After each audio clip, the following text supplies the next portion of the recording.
First contact folly. The massive warship Eternal Dominance hung in the void at the edge of the Sol system, its crystalline hull gleaming under the distant starlight.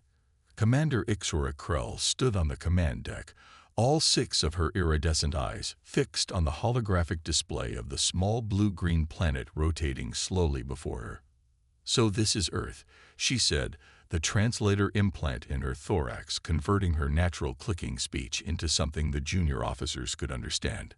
Her segmented fingers tapped rhythmically against the polished surface of her command console. "Yes, Commander." Strategic Officer Valen approached with practiced caution. Everyone aboard knew Commander Krell had a tendency to demote messengers who interrupted her contemplation. "Scans confirm it's a Class 3 civilization, with rudimentary space capabilities. Their most advanced weapons appear to be chemical projectiles and crude nuclear devices." Krell's mandibles twitched in what passed for amusement among the Solarian species. "And the High Council wants us to bother conquering these creatures. Why not just sterilize the surface and harvest the resources?" Fleet Admiral Zorn, the only officer who dared approach Krell without formal acknowledgement, stepped forward. "Resources, Commander. The planet contains remarkable biodiversity, rare minerals, and most importantly, liquid water in abundance. The Council believes it would be wasteful to simply destroy such potential." A series of displays activated around the command deck, showing various human activities. Vehicles moving along paved roads, clustered settlements, and curious gatherings where humans watched others move small spherical objects across designated spaces. "They still fight among themselves," Krell noted, watching footage of some minor regional conflict. "No unified planetary government. Primitive communication networks. They haven't even mastered basic gravitational manipulation." She flicked a jointed limb dismissively. "This will be what humans themselves call—" She paused, accessing the linguistic database. "A cakewalk." "Invasion plan, Commander?" asked Tactical Officer Drez. Krell nodded, her exoskeleton plates shifting smoothly. "Standard 3-phase approach.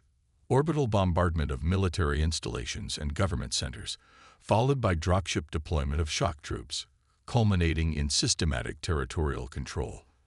I want planetary surrender within 2 solar cycles." "2 cycles seems generous, Commander," Officer Valen ventured carefully. Krell fixed all 6 eyes on him. "I don't rush art, Strategic Officer. 2 cycles gives us time to establish proper control without unnecessary resource damage." Her mandibles clicked in what the crew recognized as a rare display of humor. "Besides, I promised my clutchmates I'd be home for the annual Metamorphosis Festival." She turned to Communications Officer Lear. "Maintain full stealth protocols. I want their first warning to be when our kinetic impactors start rearranging their geography." "Should we broadcast the standard pre-invasion warning?" Admiral Zorn asked, bringing up the Galactic Protocol display. "The Ethical Conquest Directive does recommend." "The ECD is for politicians and propaganda," Krell interrupted with a dismissive wave of her sensory appendages. "When was the last time anyone actually enforced those directives?" "Never." She straightened to her full 3-meter height. "Prepare the fleet for combat deployment. I'll be in my quarters reviewing the final invasion sequence." As she strode toward the exit portal, Krell paused. "Oh, and prepare a suitable victory speech for transmission to the High Council. Something appropriately humble yet acknowledging my tactical brilliance." The massive doors slid shut behind her as the bridge erupted into efficient activity. Nobody noticed the small anomaly blinking on a tertiary sensor screen, an unexpected pattern in Earth's communication traffic that didn't match the intelligence briefing. The next 12 hours passed in coordinated chaos as the invasion fleet prepared. Weapons officers calibrated the kinetic bombardment arrays while dropship pilots ran atmospheric entry simulations. The ship's massive antimatter engines hummed with barely contained energy as the fleet assembled into attack formation. Lieutenant Mox, head of biological warfare, scurried through the crowded corridors balancing stacks of data slates. "These humans are bizarrely resilient to standard toxins," he muttered to nobody in particular. "We've had to synthesize custom bioweapons." In the deployment bay, First Drop Commander Tarek inspected her troops. Row upon row of armored shock soldiers stood at attention, their exoskeletons pumped full of combat stimulants. Remember, she instructed, aim for their central mass. Intelligence says they keep their primary organs in their torsos. The fleet entered faster than light transit, precisely on schedule, the fabric of spacey time folding around the 12 warships like wrinkled cloth. Commander Krell watched from her private observation dome, sipping a stimulant beverage. Computer, time to target. Arrival at Sol system in approximately 18 minutes, Commander. The ship's AI responded. All systems operating at optimal invasion parameters. Krell nodded in satisfaction. Another conquest, another commendation, another step toward her ultimate goal. A seat on the High Council itself. This insignificant blue planet would be just one more stepping stone in her illustrious career. The eternal dominance burst into normal space at the edge of the Sol system, trailing wisps of exotic particles as reality reasserted itself. The rest of the fleet followed in perfect formation, weapon systems coming online with practiced precision. Earth hung in the distance, a blue-green marble wrapped in wispy white clouds. Commence stealth approach, Commander Krell ordered, now fully alert on the command deck. Bring us into high orbit over their northern hemisphere. I want our first salvos to target their most developed population centers and military installations. The massive warships glided silently through space, their advanced cloaking technology rendering them invisible to Earth's primitive detection systems, or so they thought. Commander, Communications Officer Lear called out, her voice tinged with confusion. I'm detecting unusual activity in their orbital communication grid. They seem to be tracking us? Krell snorted dismissively. Impossible. Their technology is centuries behind ours. They're probably tracking space debris or natural phenomena. Commencing bombardment in 3, 2, 1. Weapons Officer Drez announced, his finger hovering over the activation sequence. The first wave of kinetic impactors, essentially massive tungsten rods accelerated to near-relativistic speeds, launched from the Solarian ships. They streaked toward Earth's surface, designed to devastate targets through sheer impact force rather than explosives. Clean, efficient, and utterly destructive. Impact in 5 seconds, Drez announced smugly. The bridge crew waited for the satisfying visual confirmation of destruction. Instead, the tactical display showed something unprecedented. Commander, Strategic Officer Valen shouted, all professional composure forgotten. The humans. They're intercepting our kinetic weapons. What? Krell bellowed, mandibles flaring in shock. That's not possible. How could they possibly? The view screen showed the impossible. Earth-based energy weapons firing with pinpoint accuracy, vaporizing the incoming projectiles before they could enter the lower atmosphere. Commander, we're being hailed. Communications Officer Lear announced, her voice trembling, from multiple Earth governmental bodies simultaneously. Before Krell could respond, the main screen flickered and divided into several sections, each showing a different human leader. Their expressions ranged from stern determination to barely contained rage. Attention alien vessels.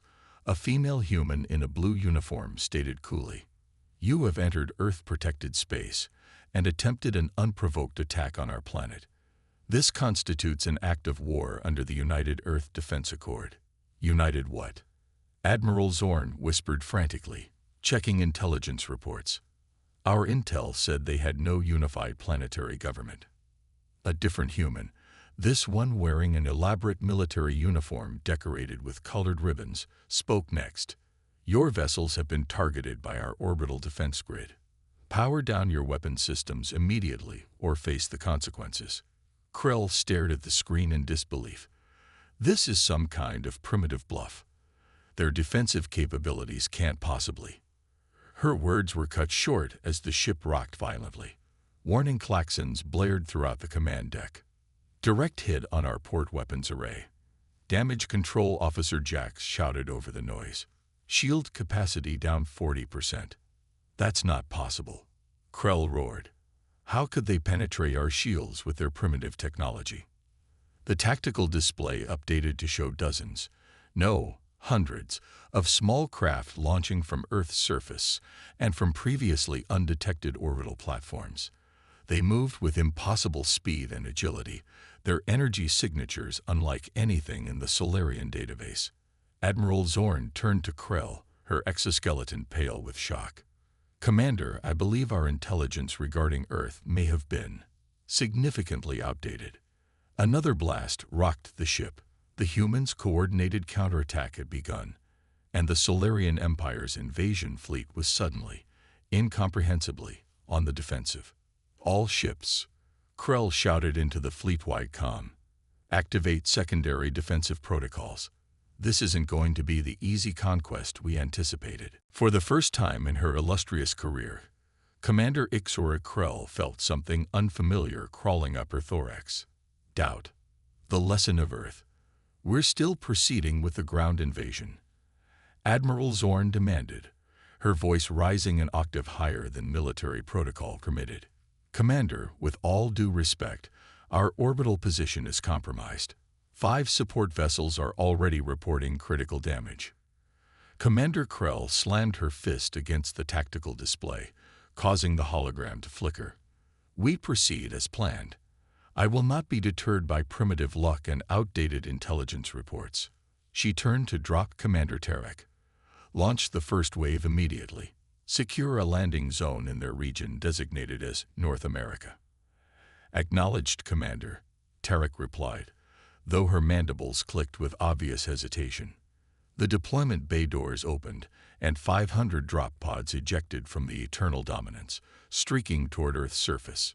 Each contained 4 elite Solarian shock troops, genetically enhanced and equipped with the Empire's most advanced weaponry. Atmospheric entry in 30 seconds, Tactical Officer Drez reported, his voice strained. Human interceptors are moving to engage. Krell watched the tactical display with growing unease as human fighter craft moved to intercept the drop pods. Their atmospheric vehicles shouldn't have the speed or firepower to threaten our drop pods, she muttered. Yet the impossible continued to unfold before her eyes. The human fighters moved with astonishing agility, their weapons far more advanced than anything mentioned in the intelligence briefings. Beams of coherent energy sliced through dozens of drop pods before they could deploy their countermeasures. 40% of first-wave drop pods destroyed before landing. Strategic Officer Valen reported, not bothering to hide the tremor in his voice. Remaining forces establishing perimeter in target zone, but encountering heavy resistance. The main screen switched to ground-level footage transmitted from the surviving shock troops. The scene was chaotic. Solarian soldiers in advanced combat armor exchanging fire with human military forces. But instead of the primitive projectile weapons they expected, the humans wielded energy rifles nearly equal to Solarian technology. How is this possible? Krell hissed. Their technological level was assessed at Class 3. These are minimum Class 1 weapons. A massive explosion rocked one of the Solarian landing zones as something emerged from beneath the ground. A massive human war machine that hadn't appeared on any scans. Commander, Communications Officer Lear interrupted. We're receiving a direct transmission from the Human Unified Command. They're requesting to speak with you specifically. Krell hesitated, then nodded sharply. Put them through. The screen changed to show a single human in an understated gray uniform. Unlike the other human leaders, this one appeared calm, almost amused. Commander of the Solarian Invasion Force. The human began without preamble. I am General Ileana Chen, Supreme Commander of Earth's Defense Forces. I'm offering you one opportunity to withdraw your forces before we move from defensive to offensive operations. Krell's mandibles twitched. You speak as if you have the advantage, human. Your planet may have some unexpected defenses, but the Solarian Empire has conquered worlds far more formidable than Earth. General Chen smiled slightly. I don't think you understand your situation, Commander. Your intelligence about Earth is not merely outdated. It was deliberately falsified. Explain, Krell demanded, while signaling Admiral Zorn to prepare a second wave of drop pods behind the humans' view. Earth is not a Class 3 civilization, Chen stated simply. That classification was a protective measure established centuries ago. We are, at minimum, Class 1, but that system of classification is itself outdated. Krell scoffed. If that were true, you would be known throughout the galaxy. We are known, Chen replied, just not as you might expect. Computer, display stellar identification. The screen split to show an ancient star chart. A designation flashed next to Sol system in the ancient galactic language. Forbidden. This means nothing, Krell insisted, though a creeping dread had begun to work its way up her spine. In the ancient tongue of the precursors, the founders of galactic civilization, Chen continued as if explaining to a child. Our star was designated Sol, and our planet Terra. Over time, in thousands of languages across the galaxy, this became a warning. Soliterra, the place where empires die. Admiral Zorn gasped, finally understanding. The Death World legends. Not legends, Chen corrected. History. Earth was quarantined by mutual agreement of the early spacefaring races after the last attempted invasion resulted in the complete collapse of the Jirax hegemony. That was 5,000 years ago. The tactical display suddenly lit up with new warnings as previously undetected defense platforms activated throughout the Sol system. Massive energy signatures emerged from behind Earth's moon and from the asteroid belt. Your empire is not the first to discover us, Chen continued, but others were wise enough to observe from a distance. We've allowed small observation posts at the system's edge, and we've occasionally permitted individual aliens to visit under diplomatic protocol. We've even secretly participated in galactic affairs through intermediaries. Why the deception? Krell asked, genuinely curious despite the crisis unfolding around her. Chen's expression turned serious. Humanity evolved on a death world, Commander. Our gravity is higher, our atmosphere more toxic, our wildlife more dangerous, and our weather more extreme than 90% of habitable worlds. We evolved as persistence predators who can sweat to regulate temperature, something unique in the galaxy. Our immune systems fight off millions of pathogens daily. We can survive radiation levels that would kill most species. She leaned forward. In short, we are perfectly designed by evolution to be warriors. But we chose a different path. We chose to quarantine ourselves rather than risk bringing our innate capacity for violence to the stars. We maintain the fiction of being a primitive world because every time we've been discovered, the result has been catastrophic for the discoverers. On the tactical display, Krell watched in horror as the human counterattack began in earnest. Massive energy weapons mounted on their lunar installations targeted the Solarian support ships. Earth-based kinetic launchers, far more advanced than their Solarian counterparts, fired salvos at the main battle cruisers. You still have one chance, Commander, Chen offered. Withdraw now. Take your wounded.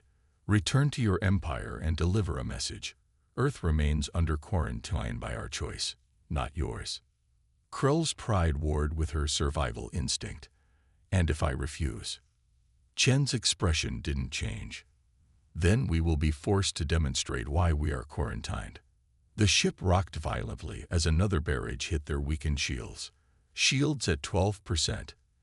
Damage Control Officer Jack shouted. 2 support cruisers destroyed, 3 more critically damaged. Admiral Zorn turned to Krell, no longer bothering to hide her fear. Commander, we must withdraw. Whatever the humans are, they are not what we thought. Krell stared at the human general's unwavering gaze, then at the tactical display showing her once proud fleet being systematically dismantled. Her mandibles clicked in what might have been resignation or respect. General Chen, she said finally, the Solarian Empire withdraws. I request safe passage for our remaining vessels. Chen nodded. Granted. You have 6 hours to clear the heliopause. Any ships unable to make the journey will be towed to the boundary by our vessels. As the transmission ended, Krell turned to her stunned bridge crew. Begin evacuation of ground forces. Prepare jump calculations. We're leaving. Commander, Admiral Zorn approached cautiously. The High Council will demand an explanation. Krell watched as human ships, far more advanced than anything they had expected, began rescue operations on damaged Solarian vessels. The humans were saving the very soldiers who had come to conquer them. Tell the Council the truth, Krell said quietly. We encountered the death world of legend, Earth, and we're lucky they showed mercy. As the battered Solarian fleet limped away from the Sol system, Commander Ixora Krell made two personal vows: to never again trust intelligence reports without verification, and to ensure that Earth and humans became words spoken with respect throughout the Solarian Empire. Behind them, Earth continued its serene orbit around its star, its true nature once again hidden behind the facade of a primitive world, a facade maintained not from fear, but from a species-wide wisdom that some powers are best kept in reserve. The greatest weapon in humanity's arsenal had always been the element of surprise, and today it had worked perfectly once again.